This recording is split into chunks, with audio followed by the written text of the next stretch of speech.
এখন আমি কি করব? আউযু বিল্লাহি মিনাশ শাইতানির রাজীম।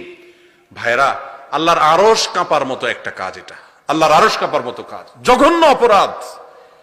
বিধবা মেয়েদেরকে বিবাহ থেকে বঞ্চিত রাখে আমাদের এই সমাজ। তারা বিয়ে বসলে তাদেরকে দোষ দেয়া হয়, আবার তাদেরকে কেউ বিয়ে করলে তাদেরকেও দোষ দেয়া হয়। সমাজের যে মানুষগুলো এই কাজগুলো করেন, এই মানুষগুলো আল্লাহর জমিনের সবচেয়ে নিকৃষ্ট মানুষগুলোর মধ্যে একটা। কারণ লিমা তুহাররিমু মা আহাল্লাল্লাহু লাক। বিধবাকে বিয়ে করা জায়েজ আছে না হারাম? আমার নবী করিম সাল্লাল্লাহু আলাইহি সাল্লাম বিধবা বিয়ে করেন নাই। সাহাবীদের বড় একটা অংশ দেখবেন যে বিবাহ বিচ্ছেদ হয়েছে অথবা স্বামী মারা গেছে, সেই মহিলা বিয়ে করেছেন।